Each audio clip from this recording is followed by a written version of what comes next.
For example, one time, I told the story, at the beginning, Kirtanananda was like the leader. So they were developing one place one time, I think it was Montreal or something. And they were making glovesmans, which the devotees in the beginning to make glovesmans was like, it was like building a 747 airplane or something. So the rule was that all the devotees living in the temple could have one glovesman, and the guests could have up to 3. So Hanumatpresaka told us that there was a big kirtan going on. He had a nice program. And then at the end of the feast, and Prabhupada was there. He told Kirtanananda, I want a second glovesman. And Kirtanananda said, no, you can't. She said, look, I'm going to go over there to Prabhupada. I'm going to ask Prabhupada if I can have a second glovesman. And Prabhupada will say yes. So he walked over where Prabhupada was sitting. Kirtanananda was watching. And he asked Prabhupada, Prabhupada, would you like some kirtan? And Prabhupada said yes. So Kirtanananda saw Prabhupada going like this. So Triya Rishi said, of all my GBC godbrothers, Hanumatpresaka was probably the most intelligent. He said, but it's not his intelligence I worry about, it's morality. Because he would do so many things. Working with him was, So that's parampara, no? We have to know Prabhupada. There's so many ways to know him, through his books, through the devotees, everything else. So you can really know him better than you don't know anybody else. And then Prabhupada, you see, Bhakti Siddhanta Saraswati. It's like a compound microscope or a compound telescope. The first lens focuses on the second lens, which focuses on the third lens. And so that's what we're seeing. Prabhupada, they're the same thing. I know everything I know comes from Bhakti Siddhanta Saraswati. And he's focusing on Gaurkishore Babaji. Yes. And so gradually we begin to know all these people. And when you're singing the songs of Narottam, you actually, what Narottam was thinking, it starts to become revealed. If it's not being revealed, you're not really in the parampara. So, when Prabhupada was in Berkeley, California, which is in the San Francisco Metroplex there, it was big university campuses there. The first University of California campus is in Berkeley. It's right across the bay from San Francisco. But anyway, Prabhupada was there. He came 1975. He came for the first the Rath Yatra. We were just inaugurating a new building. And I heard from his lips. Now you can hear from my lips. Yeah. Prabhupada said, anybody who chants Hare Krishna Chaitanya Prabhu Nityananda Yadvaita Ganadhar Srivas Hare Gaur Bhaktavrinda, and follows it with Hare Krishna Krishna Krishna Hare Hare Hare Rama Rama Rama Hare Hare, has achieved the perfection of life. But if you want to preach, you should probably read my books. There we go.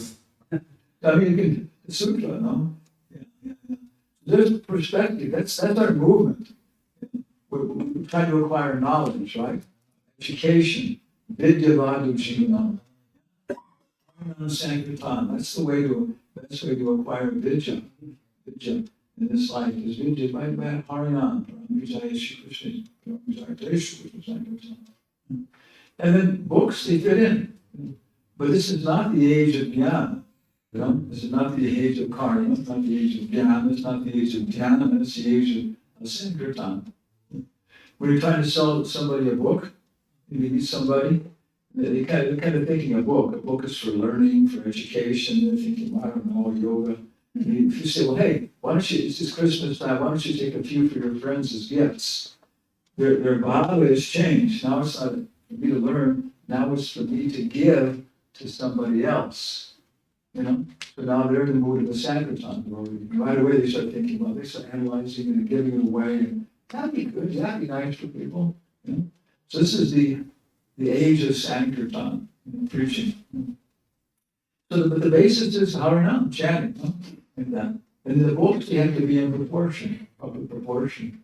Also, Hansa said, he was traveling with Prabhupada one time, and Prabhupada asked him, why do you think I wrote so many books?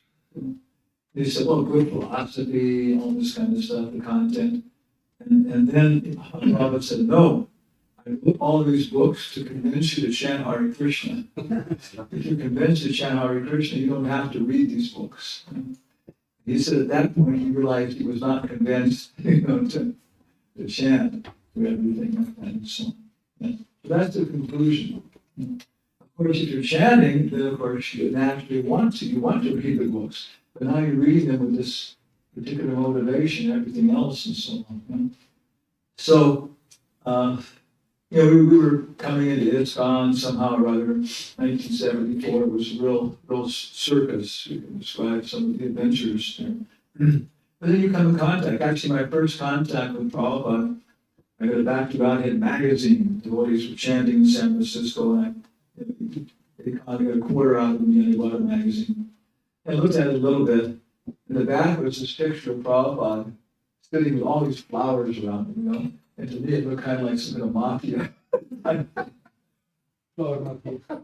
can't say it. The picture that Prabhupada liked,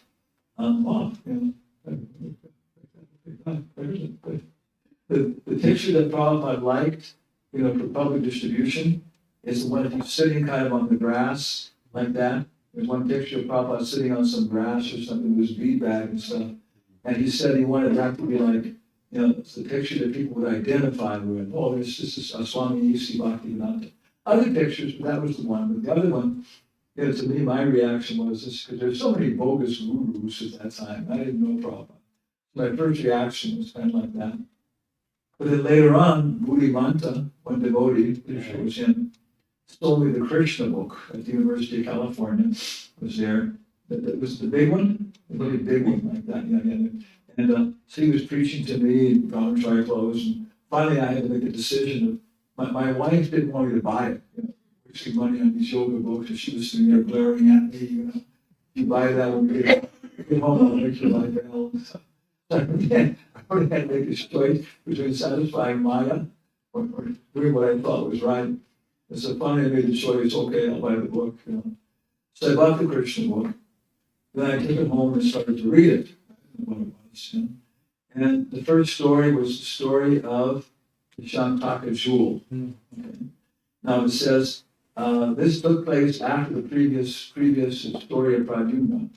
That was the first story in the book. And I just couldn't figure this out. I was actually looking to see if there was something like this. And one chapter got stuck in there or something. So finally I noticed in the back, and Buddhimanta had sold me volume 2 of the Krishna. So then I finally went to the library and found volume 1. But it was a very, and one thing too, it was the same as here. It was 13.5 point type. So printing sizes, like that. I think anything above 11 point, you start seeing every word. Every word starts to stand out. Below 11 point and below 11.5, you don't see the words. You're just reading. There's a whole, typesetting and book formatting is a whole subtle science like that. So 13, my Prabhupada wanted it 13.5 points. And I noticed what I was doing before I met devotees, I would read it, and I would go back again, and I would get it, and so I got the entire sentences like an icon. Like I would get the whole thing and meditate on it. So that big, it was very, very much a meditation experience going through it. And then I read a lot of science fiction stuff. I was the highest philosophy, also Christianity and stuff. But it was just in science fiction, they were getting into very speculative things about who we are, what is the universe, and stuff like that. So it was like very fantastic things and stories and all this, And the Krishna book, when I was reading it, I was impressed that Prabhupada was presenting monotheism in such a very intelligent, logical fashion. He would go along with the stories, and present together different ideas, pantheism, yoga, mysticism. But he was going on basically saying that, there's a God, he's a person, he's the cause of everything. And with such a very, very clear, rational presentation like that, and very satisfying.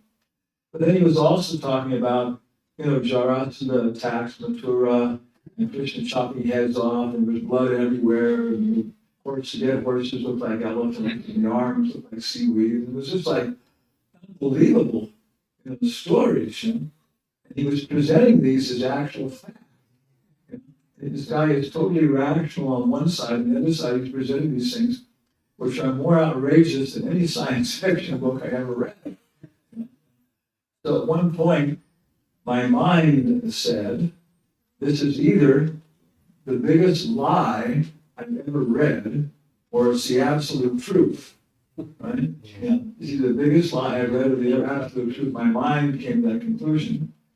Then my intelligence said to my mind, either it's an absolute lie or it's the absolute truth. Either case, it's absolute. I realized it was fact. The Krishna book is self-evident.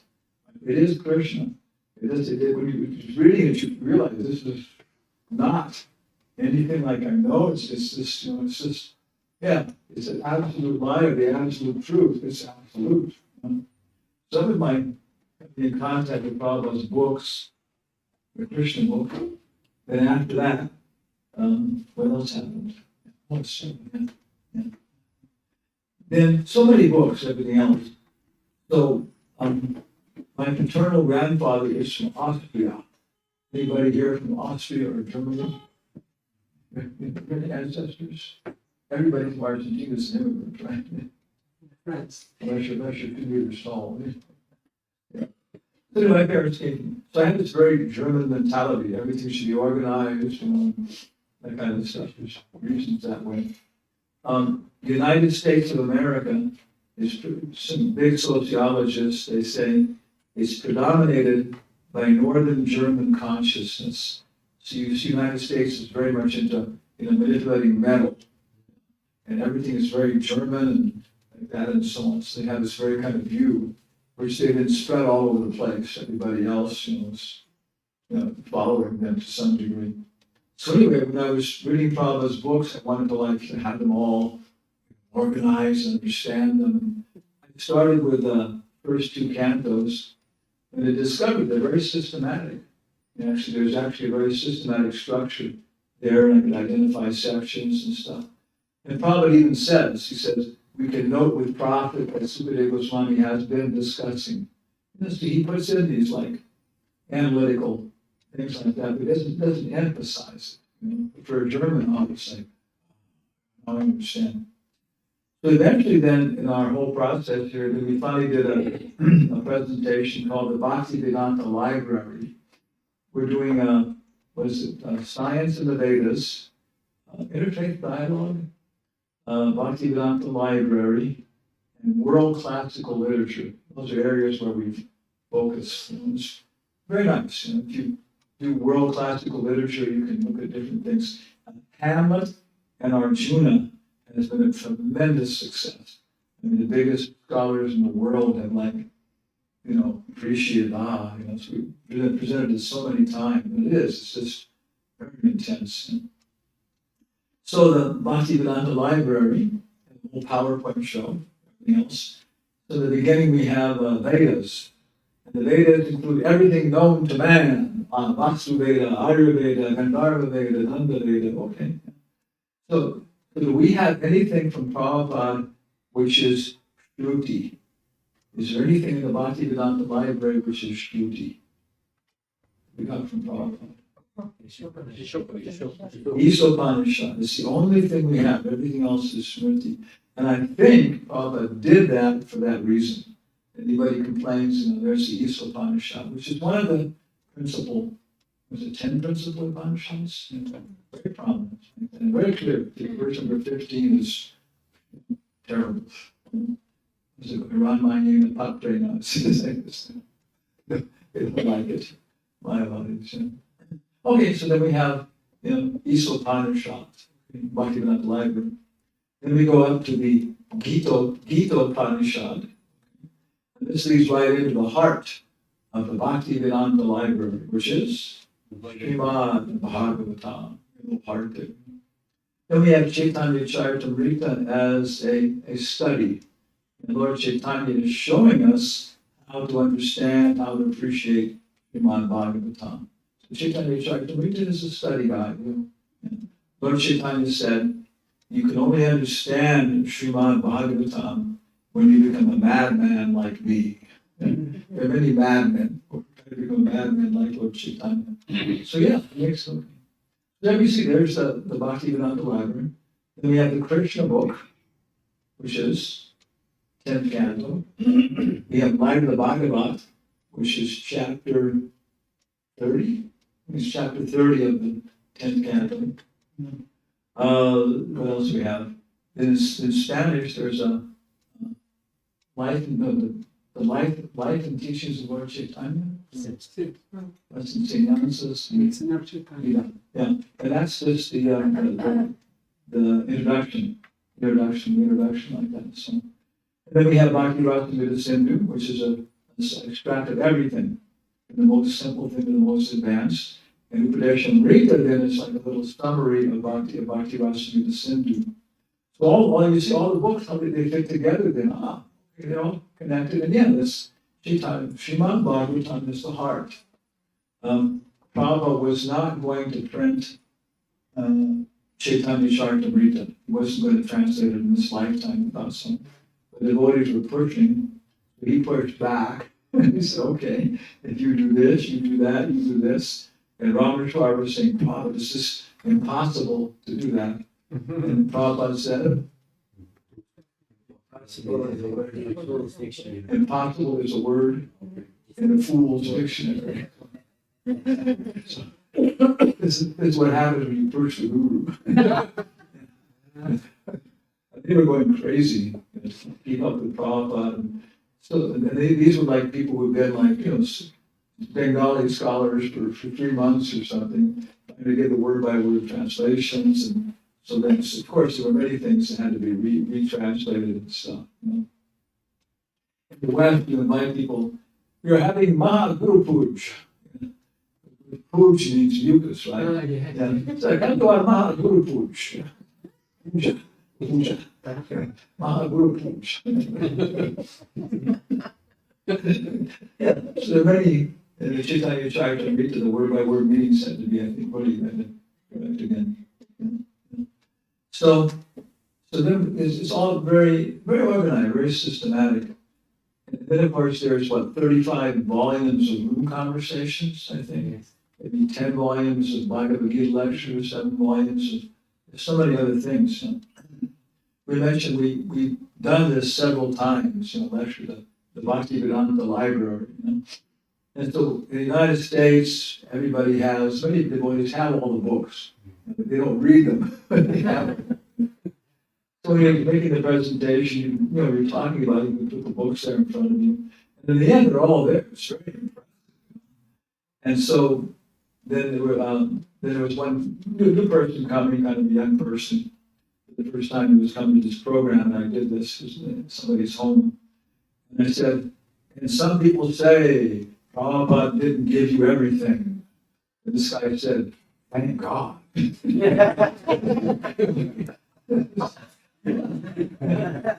So I mean, of course, you try to read, you want to understand everything, read everything.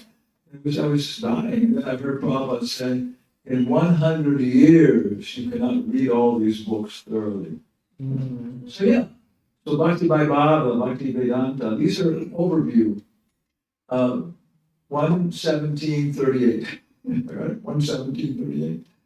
Prabhupada says that all girls should be married by 16, and all guys should be married by 25. Okay? Or else take sannyas. This is the verse where Prabhupada gives us things about if we rule the world.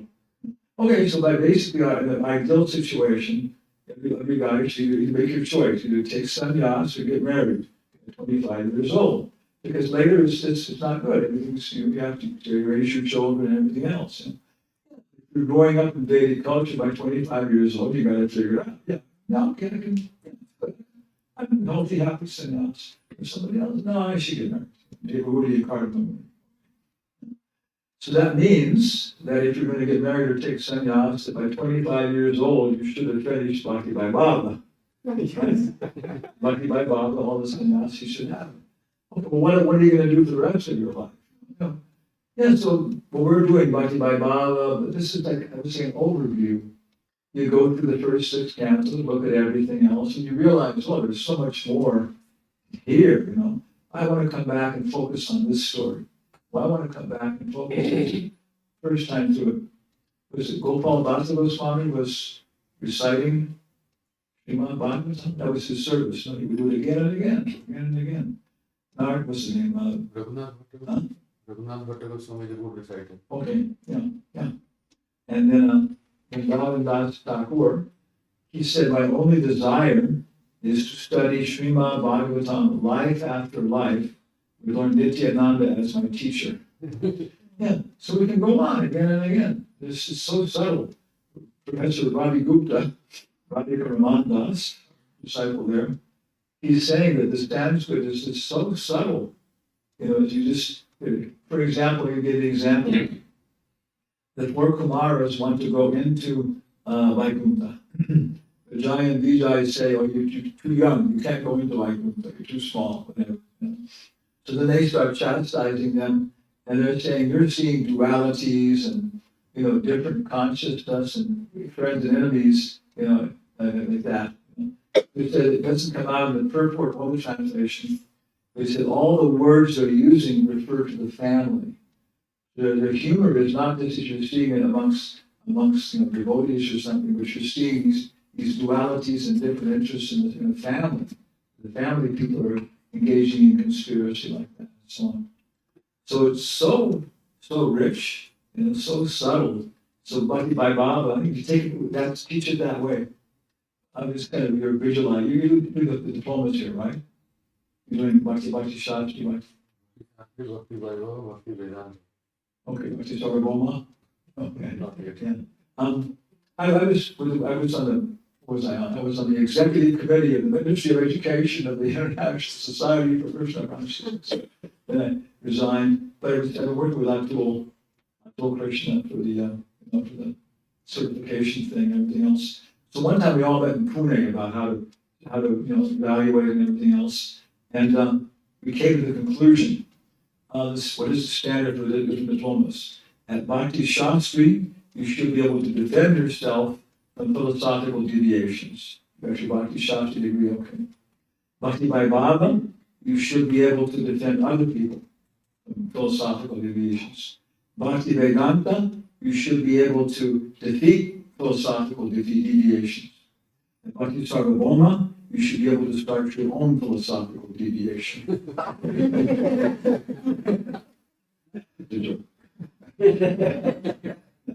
But it is. It's the whole thing about developing education, developing academic education in ISKCON is a gigantic challenge. Building the Gloria in India and Delhi was a challenge, but it's just as big, even bigger, trying to develop an educational institution. Educational institution is not just a building. In fact, that's maybe one of the smallest aspects of it. It's necessary. The thing is building the community, the professors, the mission statement, the ideas, everything else. I was going around with the Bhaktivedanta Institute with PhD devotees, and we were visiting PhD people for preaching purposes. Maharaj, he would come and get a PhD in, I think it was neuroembryology or something. So that every time we go see the big professors, and they would say, oh, where did you do your PhD? It always asks them. There's a big difference if you did it at Oxford or Yale University or something, or did something, the Bhaktivedanta Vidyalaya. Oh, okay. So the university has a certain reputation about how they're teaching the same diplomas and so on. Which are you in competition with the Vidyapits? No. No, we're not in competition. We're not. Everybody's coming from there. I know in the beginning there was the DIHE, Yeah. And some of them left and went to Mayapur, and it was the MIHE, right? Yeah. Then they, we're the Mayapur Institute. So, and it's healthy when it's done properly. Radharani and Chandramali are competing, but it's for a healthy purpose, and it makes them closer and so on. So yeah, there should be, that our diplomas are very respected. But everybody will have their own character. Unique. The Bhaktivedanta Institute, Rajahamsa, Rajaraj, Rasaraj, Bhakti-Sudamana, Maharaj, almost all of them were chemists, almost all chemists. They didn't have a cookbook, they had a formula book, a formula for halava. And when they would make the halava, they had a scale. They would talk about it, I think a little more of the sugar and this and stuff. So they had this, whole scientific view. The cooking was good, but it was a little bit more like precision rather than flavor. So anyway, the Bhaktivedanta library, you see, all the Prabhupada's books are organized, and we go through them. We go through Bhakti Sarvabhauma. You've gone through most of them like that, organized, and then you can begin to understand. For example, if you're going to be involved with the scientific preaching, which part of the Bhagavatam should you know very well? If you're going to be preaching to the scientists, to the physicists. Prabhupada said, for preaching to the physicists, we shall use one section of the Bhagavatam. Third canto. Huh? BSM? Huh? Third canto or fifth canto? Third canto. He says specifically in the teachings of Lord Kapila, Bhakti-Sudamana Maharaj wrote a whole curriculum for a university in Berkeley. He sent it to Prabhupada, and Prabhupada approved it. And it was different than Bhakti Shastri, Bhakti Vaibhava, but yes, this is also good. But he made two comments. He said, preaching to the scientists, we shall focus on the instructions of Lord Kapila. And for political science, we shall focus on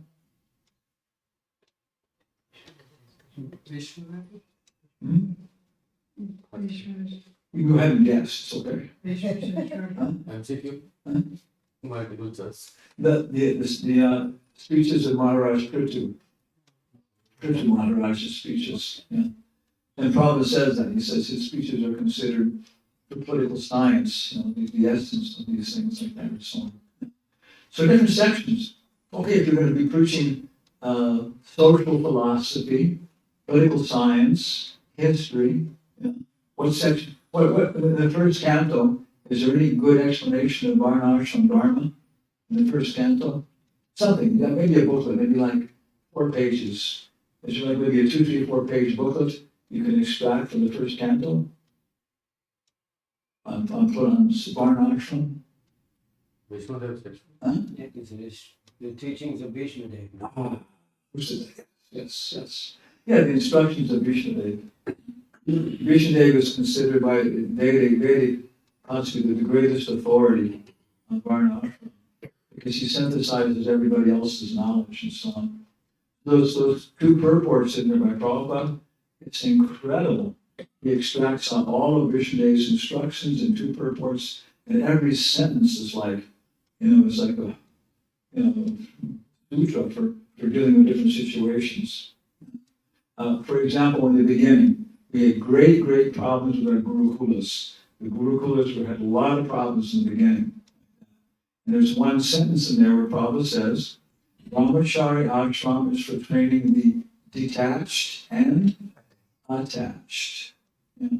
And so we were assuming that every single kid who was born in ISKCON was going to become a sannyasi. So all the education was completely for that perspective, and many of them were not.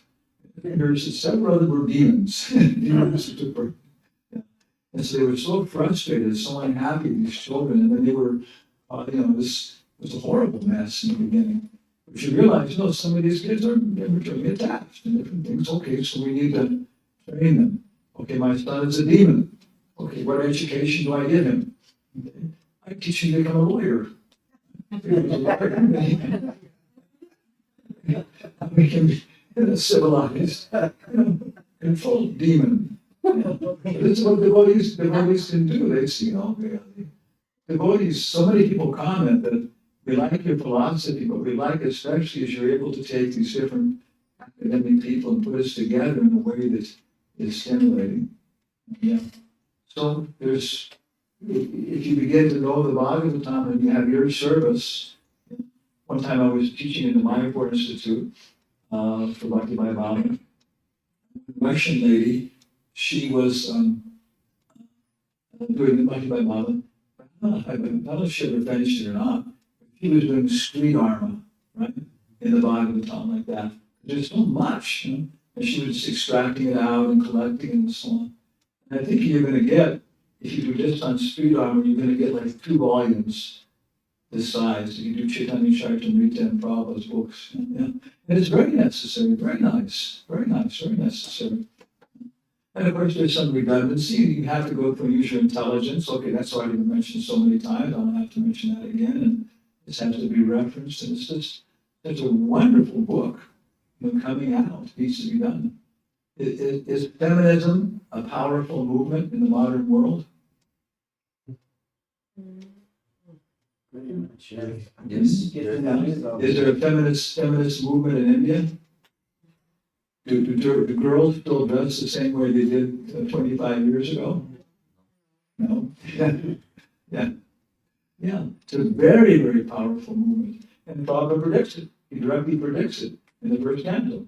Because women, children, old men will be unprotected. Therefore, women, to protect themselves, will declare themselves independent of men and form their own, own organizations and so on. It's right there. It's predicted. We expect this. It's going to happen. It is in song. Yeah. Huh? It's in song. It's in song also. Oh yeah. Yeah. So we have to deal with it properly. And then and so it's like Parasara Muni, Vishnudev recommends the Brahmanas should know Manu Samhita and Parasara's Dharma Shastra in that section of the Bhagavatam.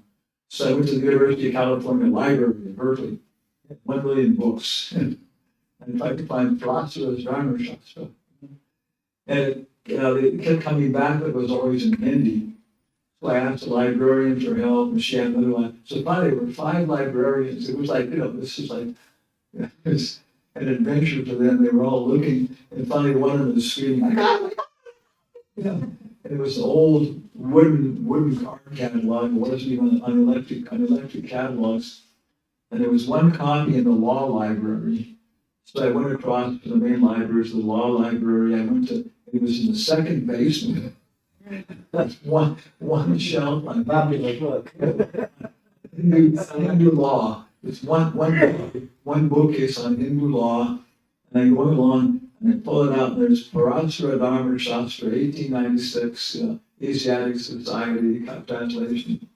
And as soon as I did that, it was all cement. There's a door opened in the cement wall, and this kind of professor guy came out and was locking it up and looked at me, and he said, "Oh, you read Sanskrit?" And I said, "A little." He said, "So do I." It was very interesting. It was because Parasara writes for the Kali Yuga. Manu Samhita is more like for what, Dwarpara Yuga? It's very strict. But Parasara is still writing for Kali Yuga and what's happening in Kali Yuga. So in the beginning, he says, maidens, unmarried girls are becoming mothers. Kings, rogues are conquering kings, and women are conquering men. This is invariably what happens in the last age, the Kali Yuga. Married girls are becoming mothers, and thieves and rascals are conquering the government, and women conquer men. This is what we expect. So people are supporting this. Some places, the most intense, strong feminist place in the world that I know of is Chile. Santiago. You don't go to here. When they're out defending their feminist program, they'll come out with motorcycle helmets with baseball bats. Some of them. On the other side, the intellectuals are there, like Simone de Beauvoir and stuff. They're like, totally intellectual, defending feminism and all this kind of stuff. And big, very powerful movement. And so then we have to, but so our point is, yeah, this is, it's all, we accept this, no problem. We accept what you're doing. We understand that you have a good reason for doing it. Because you look at, in the United States, the statistic is 70% of the first, marriages, which includes people where people are not formally married, but they commit themselves to a lifelong relationship. 70% of first marriages end in divorce in the United States. In India, what is a divorce in India now? In the last 25 years, gone up a lot. 5%, 10%, 15, 20, 1 in 5. No, I don't think not that many, is it? Yeah, but I remember before, maybe 25 years ago, okay.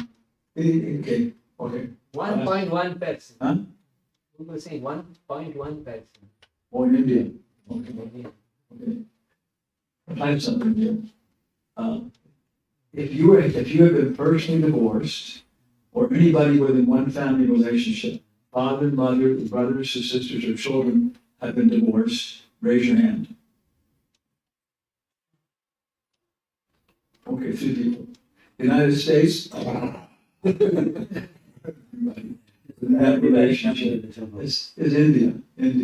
Yeah. Before, when I would go to programs, all Indian ladies and everything else, even this was in Peru one time, and they asked, Gita Ashram, how many of you had arranged marriages? We're like, well, all of us. It was just so common. But in India, I think even that's probably even less now. So yeah, it's everywhere, but different countries, it's more influence. So if you're going to be in Chile, Santiago, you have to be able to deal with this. Do we accept polygamy? Sort of. No, we don't accept polygamy. With some condition. Yeah. With some condition. Yes. Do we accept polyandry? No. Do you know what polyandry is? Polygamy, polyandry. Why not? If guys have the right to marry many women, why can't a woman have the right to marry several men? Exceptionally. You're a chauvinist. They'll eventually kill each other. So somebody asked me that in a very nice fashion in Peru, in a very nice fashion, when tourist girl, she said, well, I can accept polygamy if you also accept polygamy. And I didn't know what to say. Okay. I'll tell you the answer. It's in the story of the Prachetas. The Prachetas married. One. Yeah, the daughter of Pramochan. That's polyandry. And the purport says natural feminine psychology, because you got a subtle body and a gross body. And the subtle body, the subtle feminine body says natural feminine psychology is to be attached to one man. The little girl is attached to her daddy. Were you attached to your daddy? My other little girls come, my daddy. Yeah, that's why the world exists, very nicely. So yeah, as a girl, she's attached to her daddy, 11 and 8. And as a young woman, she's attached to her husband. And then as older, she's attached to her grown-up boys, my boys. It's very natural. This is, it's the way the world works. Gravity works, okay? Well, it says, therefore, it's very difficult for a woman to give equal affection to more than one husband. Draupadi was a very qualified girl. Was she able to give equal affection to all the husbands? No. Yes. No. Or was she really giving her affection and love to one of them? Arjuna. And that's why she fell down on the way back to Vaikuntha. Even Draupadi couldn't do it. Draupadi was not going to marry 5 guys. Our mother, whatever we accept as law, whatever our mother says, the mother says we should marry all of us. She said, I don't care what your mother says. I'm not going to marry 5 guys. And then Yudhishthira said, Adharma can't stay in my mind. It doesn't seem like adharmic. And then they gave the example of the Prachetas. And then Draupadi, okay, all right. She was inclined anyway. Next time. But of course, it was a very, in a very fanciful type, supernatural type arrangement and so on. So these are very practical things. Paul says in the beginning, they will laugh at you. Hare Krishna. Yeah. Said, and after that, they will try and stop you and destroy you. Honestly speaking, all over the world now, we've come to the third stage, which is everybody will accept you. I mean, the people are accepting us now. They want to hear from us. They want to know what we have to say. We survived being laughed at. We survived being trying to be destroyed. I give so many examples. My own life, everywhere, people are saying, "Oh, Hare Krishna." Oh, did I have a friend? Can I talk to you? Yeah. And it's happening on a more professional basis, where somebody is like an architect or something and is working on some project with many other architects. I'm a Mormon. You're Hare Krishna. Like, it's not like that. This is tough. So then gradually, their professional dealings and stuff, they start like talking. So our culture has come to that point. So what are the challenges now? Yeah, when people try to kill you, you've got one challenge. it's to survive, right? And become very expert at clandestine preaching, right? Get the message out. And then, but what are the challenges? What are the challenges when you become successful? We have to know the philosophy. You got to know what, if people are asking you, well, what's your idea? Well, I don't really know. Yeah. So now then, our education based upon books becomes very, very important. Very important like that and so on. Yeah. Because people are starting to ask questions. But they're usually they're going to ask questions from a professional perspective. Somebody's interested in sociology, somebody else is interested in, you guys don't believe in evolution? Well, why not? Yeah. And then you have to be able to explain it. And a nice, intelligent person, they'll say, I didn't think about that before. I think about that. Yeah. You got any books? Yeah. So, and another thing is Abraham Lincoln. How many people know Abraham Lincoln? Famous guy. Yeah. He said, many men can survive and sort of survive adversity, poverty, political turmoil, all these problems. Many people can go through that and show their strength of character. They said, if you really want to test somebody's character, give them money and power. Are we getting that? Yep. So now we're going to see, Venus Group said, Prabhupada said, in the future we will direct armies and navies and nations and everything else. You just go on. This movement will spread like that. And Venus Group said he was frightened. He said, my God, Prabhupada, so many people have become horrible when they got this. How do we keep from becoming corrupted? And he said, Prabhupada thought for a moment. He said, if you just chant 16 nice rounds and follow the 4 principles strictly, as I've instructed you, you will not become corrupt. And the Venerable Guru said he still had some doubts. He said, is that enough? And Prabhupada said, yes. Yeah. But how many people here struggle to chant 16 nice rounds a day? Okay. Struggle? Every day. It's just, yeah. And it's, and then the 4 principles, okay, there's, different people are agitated in different ways in terms of the 4 principles. And when I was in Bengal, that one year, it was the hottest summer in 35 years. And in the West, people drink alcohol, But in Bengal, in the summer, you can't, the alcohol would just kill you. They're taking gluginols and rasagulas and these kind of things, but that makes you so intoxicated. One rasagula and something in Bengal. Swami Maharaj said, Bengali weddings, they have Bengali milk sweets, but he said they also have, what is it? Green halava? Something was green rasagulas or something, because it had a little marijuana in it. There. And so you don't take the green rasagulas a little bit. Yeah. So, different levels of intoxication. So this is the whole perspective on studying, reading, how it's becoming very, very, very practical.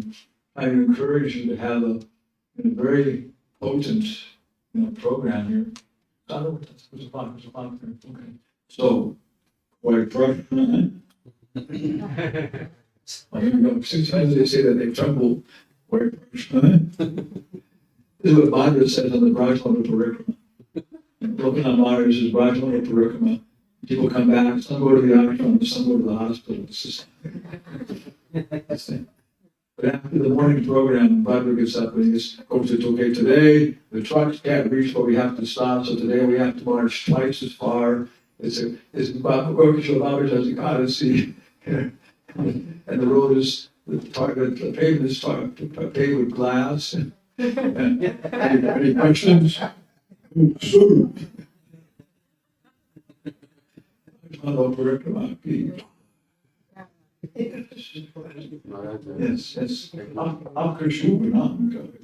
Your humble servant Sri Kesava Das. Sri Kesava Das. Kesav. Om Kesavaya. Yes. Okay, nice. Okay. Maharaj, just want to know the meaning of your name. He wants to know the meaning of my name. I wanted to know the meaning of my name. Like about 2 years, nobody. Bahusaka, some people were speculating that Parishaka was like from Bahusaka or something, Finally, Bhakti Shuru Maharaj visited Berkeley and he said, oh, it means like an Indian letter. It used to have Parishak Kaname. Once it folded up, it placed to write the name of the sender, Parishak Kaname. So it means somebody who sends a servant, especially a messenger. So Hanumat is a name for Ramchandra. He's he who sent Hanumatpresaka. And when I was initiated, it was by letter, Prabhupada was in Bombay. Another devotee was named Lanka Vijaya, and it was Sakrit. So I think that, what's his name? What's his name now? Anyway, he was done. Yeah. Name Prajuna. He was just taking the names from that time from the Vishnu, Rama, Sahasranam or something, so it came out that way, maybe. But it is, I feel very happy, but that's what it means. There's probably not two Hanumatpresaka, all of this gone. Yeah. Okay. Yeah. And there's not, almost all gurus name their medical doctor disciples Murari Gupta.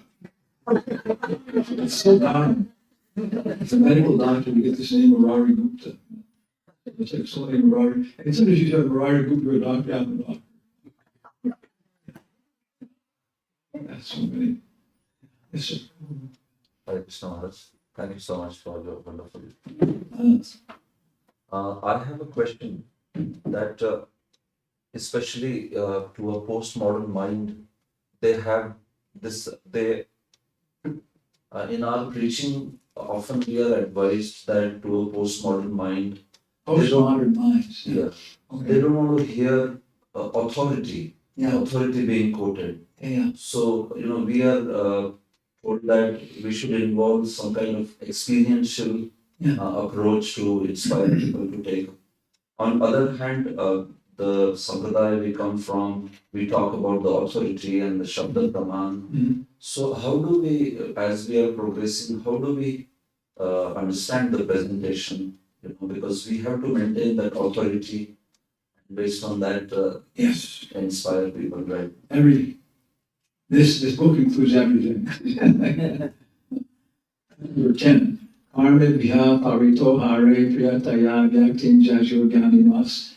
And then Swami is starting with Karmis, Gyanis, Vimukti Gyanis, Bhaktas, Sadhana Bhaktas, Bhagavad Bhaktas, Prema Bhaktas, Loka Bhaktas, Bhakti Radha. And Prabhupada expands it to be Karmis.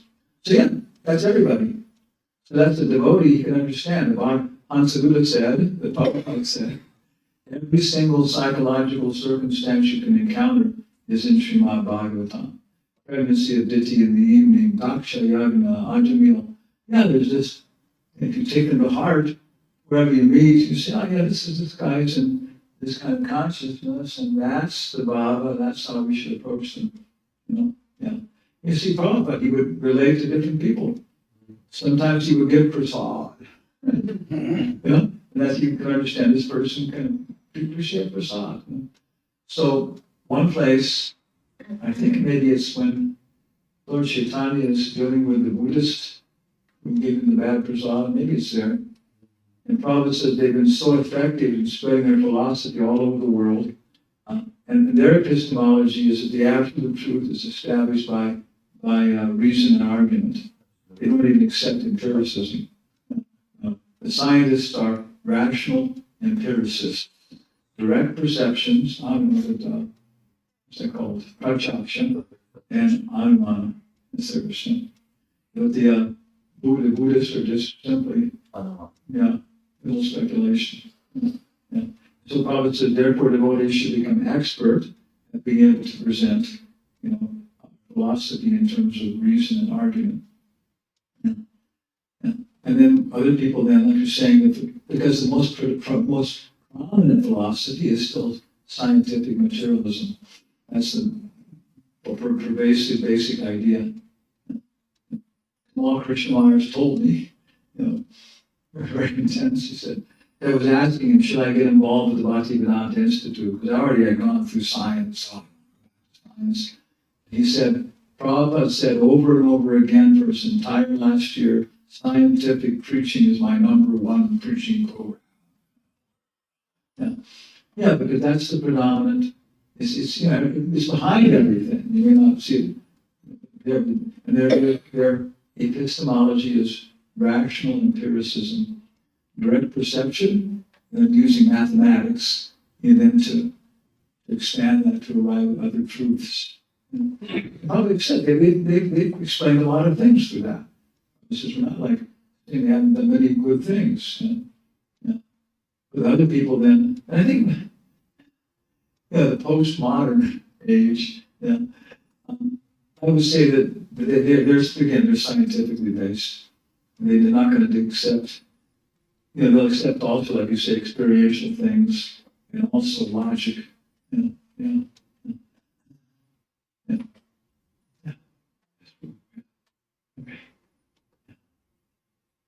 Hare Krishna Maharaj, Seven Pranam. And Prabhupada wrote so many books. So out of so many books, you carried a nectar of instruction. You always carry with you. Prabhupada wrote so many books. Yeah. Out of so many books, you carry personally yourself carry the nectar of instruction as you worshipable deity. Oh, more or less, yeah. Always, and since 40 years, more than I don't know exact years. So, what is realization of having that book as well? Why did you choose this book only? Well, if you buy our book, tell about it. He's taking orders right now. But it is. I mean, this is okay. I asked you similar question previously also, but you just answered, oh, one may have any book, I kept just this book. What is it? Part of it is because I have very, very heavy sannyas karma. Krishna, the astrologer, said you have he said you can have $10 in your pocket your whole life. But with inflation, now it's like $35 or something. It says, I have I have very, very few things. And of course, this is very nice. It's just you can carry it with you and then always have. And at different times, I've run across a situation where there was just one moment to give somebody, one boy was just taking off, going all across America, experiencing things. He met me at the train station. His train was just going out. I was running. I actually gave him the book. Like that. And so it's always nice to have one of Prabhupada's books with you, and for studying, reading, everything else. And this is very small, and it is. Other books, small books, are sometimes specialized for certain areas like this. And this is, covers all the philosophy. So, because I ask, because this carries from beginning to just beginning by this stage to almost highest stage. Yeah. That is in sutra form, is that? Yeah. But because you are having, you read, you always carry, you always cherish. So certainly, what we read, what anyone else read, Yeah. one time to time, that reading and what your realization will be different. Yeah. So literally, so if you can share with your experience, that's very nice. My experience. You are realizing. Realization of this. On the nectar. No, that's exactly because I wanted to do that also. Yeah. Nitai Gaur Sundaras, our close associate in ISKCON,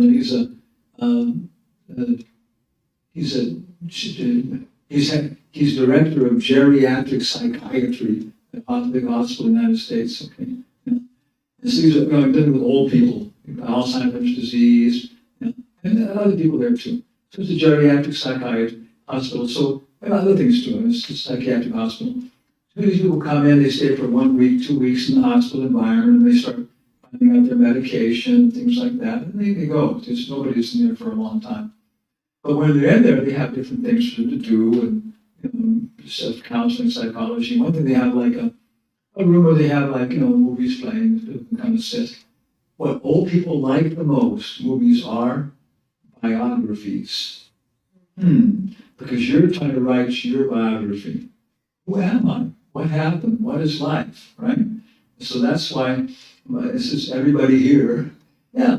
So Radhika Raman and other people started becoming almost physically violent with me, and I had to start putting all this stuff together. There's so many lectures on nectar of instruction, scientific preaching. So finally, okay, yes, it's a fact. I'd like to do that. We're going to leave now. And so we're making 4 movies out of it. We're finishing those and trying to consolidate it. So that's what, Prabhupada says. Rupa Goswami has given us many other books, such as Bhakti Rasamrita Sindhu, Vidagda Madhava, and Lalita Madhava. But nectar of instruction constitutes first instructions for neophyte devotees. So right there, in terms of Prabhupada's own statement, it is like, the essence, the concentrated thing. In England, they hired one advertising agency to look at help give them some idea about how to do Sankirtan. They asked for the literature, and they said, this is the best book you have for giving a whole summary about who you are and what you're doing like that. So it's just naturally, it is. It's a very good, good book for that purpose. And then, like myself, to go through all this stuff classes I've given, I started in the Houston Temple, the Madhavadam, right? I may have seen you there, right after the morning Mangalarti, I would come out, and I would just go through a certain number of, paragraphs, and then they'd record my comments, and eventually those were transcribed, edited, enhanced, and that's about, that's this much of the book. Yeah. And then we have appendices, which follow Prabhupada's appendices, like that. But they're expanded. This is Bhakti Vaibhava level. It's what we're aimed at. It's not Bhakti Shastri, it's Bhakti Vaibhava level, pretty much. Yeah. Bhakti Vaibhava level. Bhakti Shastri, you should be able to write a biography of Srila Prabhupada. It's kind of on the side, but yeah, you should, the biography in here, you should know that.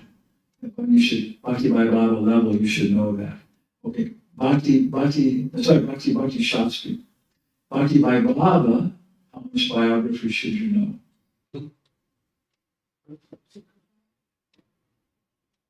You should have read Lilamrita, right? You're ever well-wisher. Actually, no, for us, Bhakti Shastri, we're saying Bhakti Vaibhava, you should have read the whole thing, the long one like that. But yeah, you do different things in books. They're supplementary. They fit in. So our appendices then, they take Prabhupada's appendices and then put them up to Bhakti Vaibhava level. So this is, what we consider like the essence of the whole thing. And what I just told you is it's first instructions for neophyte devotees. It's small, it's manageable, Yeah, that's kind of why. Yeah, yeah. But other than that, then tomorrow, tomorrow, will answer your question.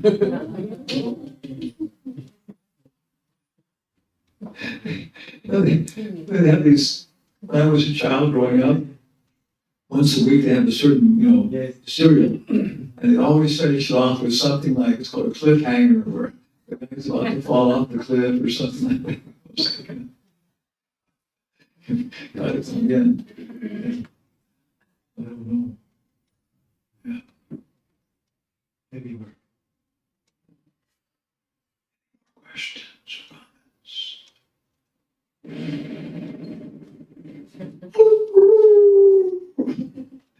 Want to hear a ghost story? Ghost stories. Yeah. The nice thing about, so basically what I've done today is like a preface. Okay. What is in the preface of a book? What do you find in the preface of a book? You're big educated scholars here, you have prefaces in your books. What's in the preface of the book? What's in the introduction? Well, the introduction obviously introduces the material. But the preface, Yes, why? huh? Name gives of the why. Yeah, Book is there. yeah. It tells what is the purpose of the book. Qualifications of the reader, the qualifications of the reader, The qualifications of the author, and what qualifications are expected of the reader. One more. purpose of the book, Under what circumstances it was produced, like that. So the preface is supposed to do that. Oh, this book is for high school students who are studying calculus. It's expected the student will have already finished analytical geometry. I work at this high school. We discovered there were no good books for high school students on calculus. So this summer, with our students and fellow high school professors, we wrote this. Okay. Yeah. So the preface, what I've taught today is basically prefatory comments on Upadesha and Rita and commentary, exactly your question, Because it's a part of the Nectar of Devotion is a summary of everything in a very extracted sense. And the Upadesha and Rita is, okay, this is a summary. And you find in the Nectar of Devotion you can match up, how he's doing the process like that. Nectar of Devotion is the complete science, Bhakti Yoga, Buddhist science. And then the demonstration, summary, complete science, and demonstration is Lalita Madhava and Didakta Madhava. There Rupa Goswami shows you how to put it together. And he puts all the mellows in there, and the feelings, and you're crying, you do the drama properly. Yeah. It's very, very difficult to translate, those books. I can tell you, ¿cuántas estrellas hay en el cielo? Infinitos. No, son 50. Son 50. Spanish. I'll tell you the joke in English. How many stars are there in the sky? 100. 100. The word for 100 in Spanish is 50. The word for without count is sin.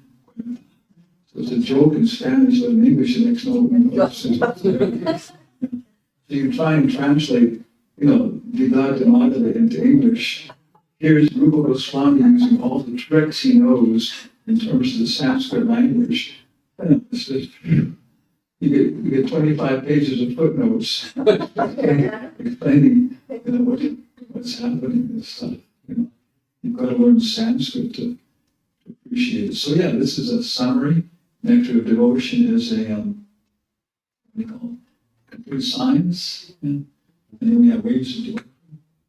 And then the Vedanta Madhava, Vedanta Madhava.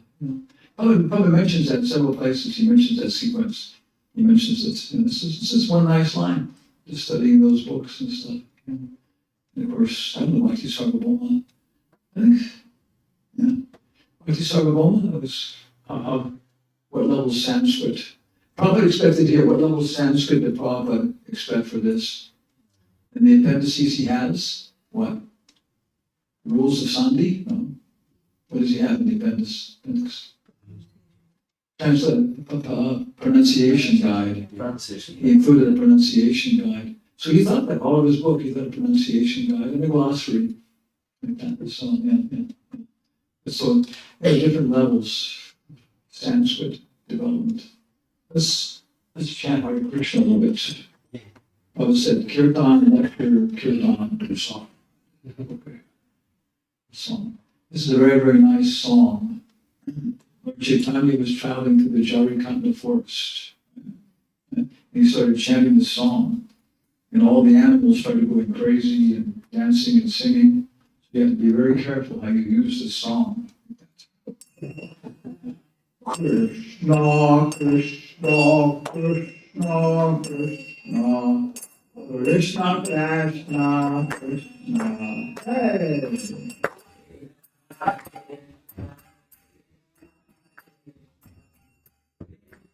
Hey. Krishna, Krishna, Krishna, Krishna. Krishna, Krishna, Krishna, Hare.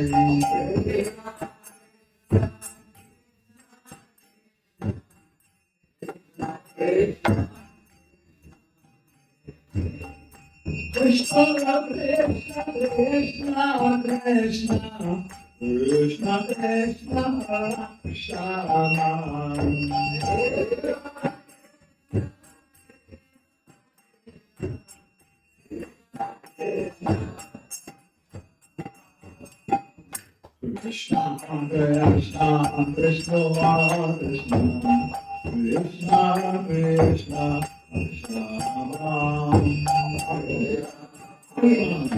Krishna.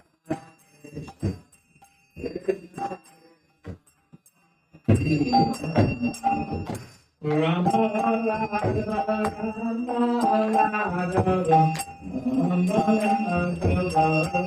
Krishna,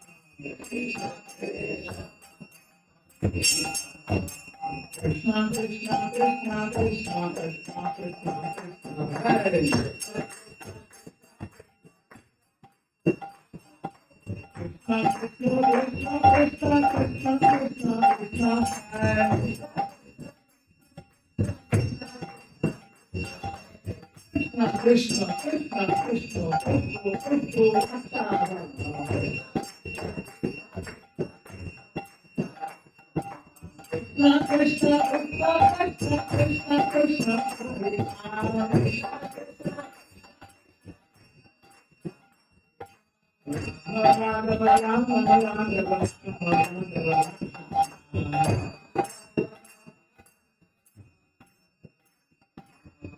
Krishna, Krishna,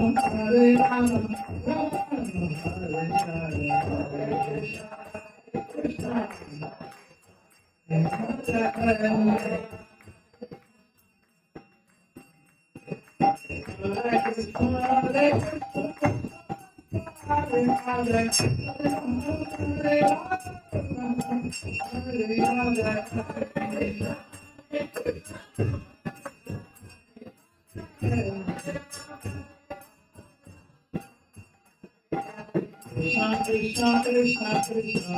Krishna, Krishna, There's one mantra at the time of death that will probably be the one that will save you. It will attract your mind away from everything else and save you. That mantra is Sariva Vijaya